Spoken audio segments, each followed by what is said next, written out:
Assalamualaikum warahmatullahi wabarakatuh. Perkenalkan, saya Ilham Bagusilai dari kelas MBS 2B.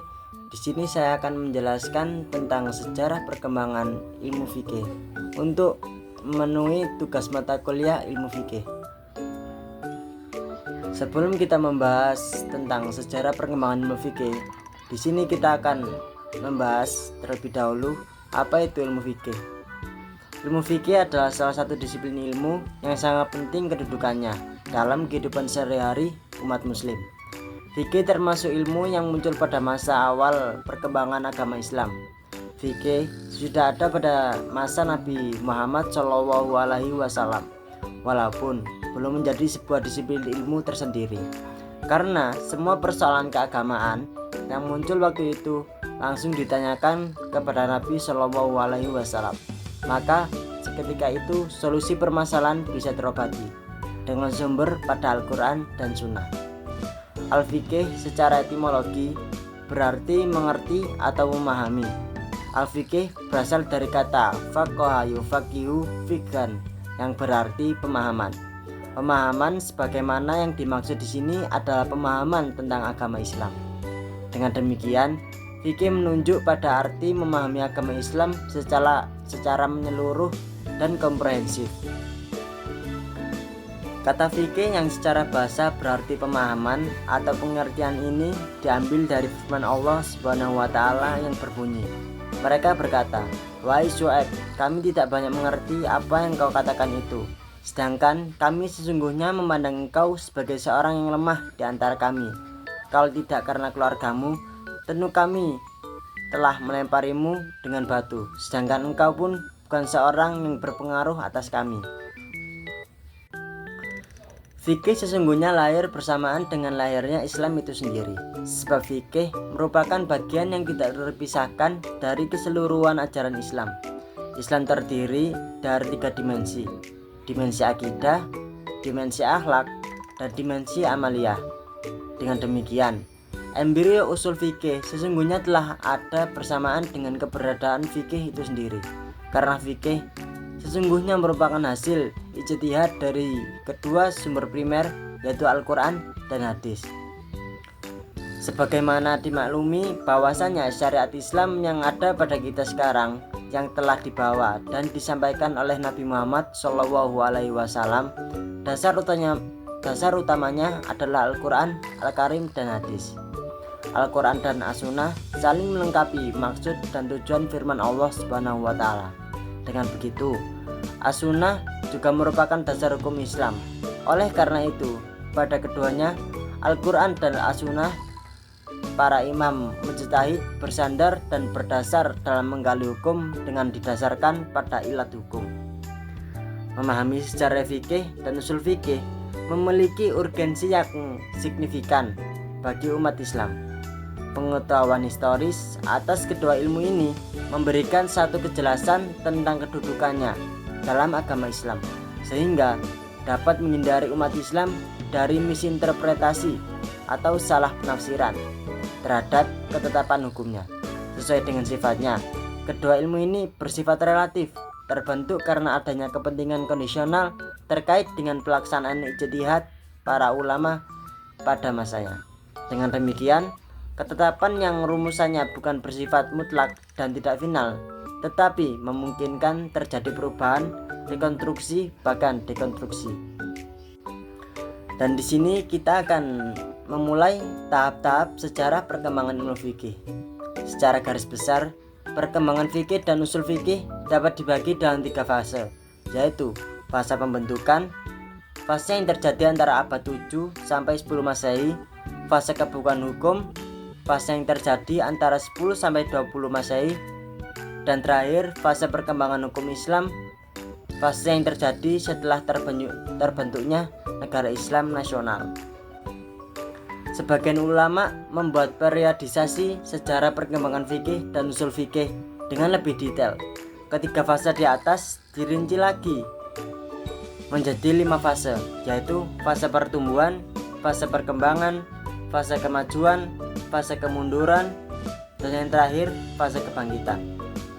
Pembahasan kelima fase tersebut akan saya jelaskan satu persatu.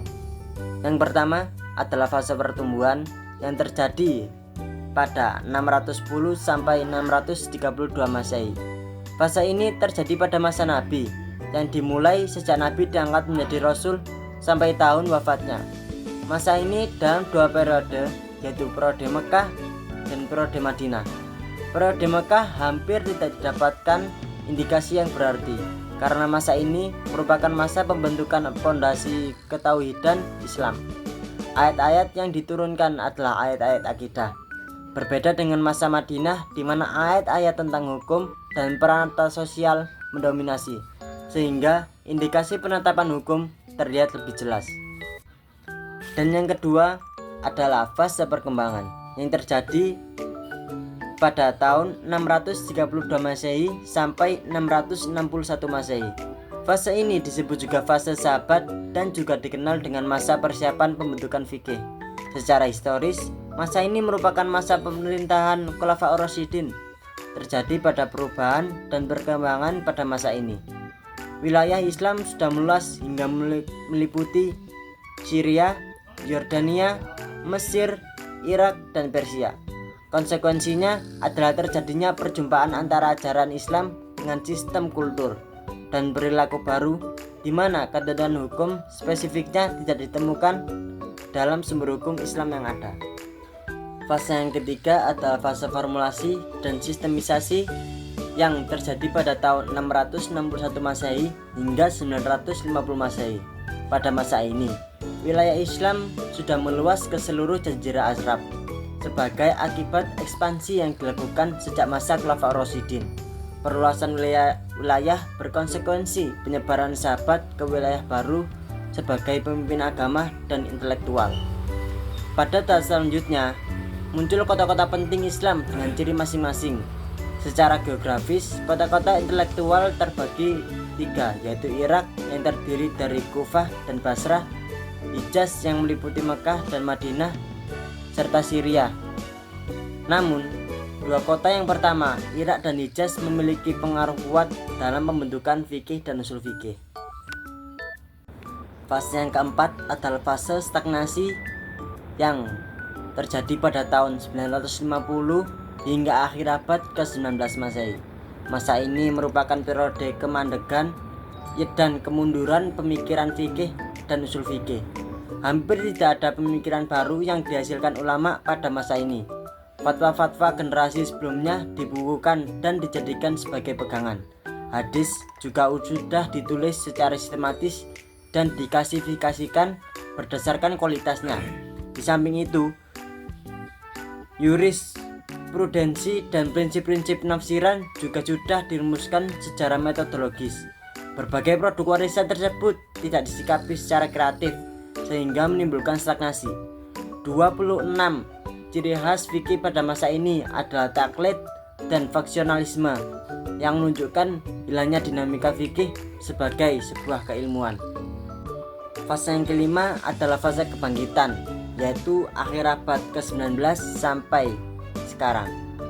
Kebangkitan fikih dan usul fikih berkaitan dengan kebangkitan umat Islam di bidang politik. Di beberapa wilayah, umat Islam mulai berusaha melepaskan diri dari kolonialisme. Hal ini disebabkan oleh beberapa faktor, yaitu munculnya kesadaran diri umat Islam akan kekalahannya dari Eropa. Kedua, keinginan untuk belajar kepada Eropa sehingga menimbulkan ide-ide pembaharuan. Ketiga, upaya memurnikan ajaran Islam dari pengaruh bid'ah dan khurafat. Dan yang terakhir, ketertinggalan dalam bidang ilmu pengetahuan dari Barat, menyadarkan umat Islam untuk menghidupkan semangat ilmu pengetahuan. Dan itulah 5 fase sejarah perkembangan ilmu fikih. Untuk kesimpulannya, ilmu fikih memiliki peran penting dalam kehidupan umat Islam karena berfungsi sebagai pedoman dalam memahami hukum Islam yang bersumber dari Al-Quran dan Hadis. Sejarah perkembangan fikih terbagi dalam beberapa fase, mulai dari masa Rasulullah, masa sahabat, hingga periode formulasi, stagnasi, dan kebangkitan. pada masa Rasulullah, hukum Islam ditetapkan secara langsung berdasarkan wahyu. Setelah itu, para sahabat mengembangkan metode ijtihad untuk menghadapi persoalan baru. Masa stagnasi ditandai dengan ketidakmampuan ulama dalam menghasilkan pemikiran baru. Sementara kebangkitan fikih terjadi seiring dengan kesadaran umat Islam untuk kembali menghidupkan ilmu pengetahuan dan menyesuaikan hukum Islam dengan perkembangan zaman. Dengan demikian, pemahaman terhadap sejarah fikih sangat penting agar umat Islam dapat mengaplikasikan hukum Islam secara kontekstual tanpa meninggalkan nilai-nilai dasarnya. Demikian penjelasan perkembangan sejarah ilmu fikih dari saya. Apabila ada salah kata, salah ucapan, saya mohon maaf sebesar-besarnya. Sekian, wassalamualaikum warahmatullahi wabarakatuh.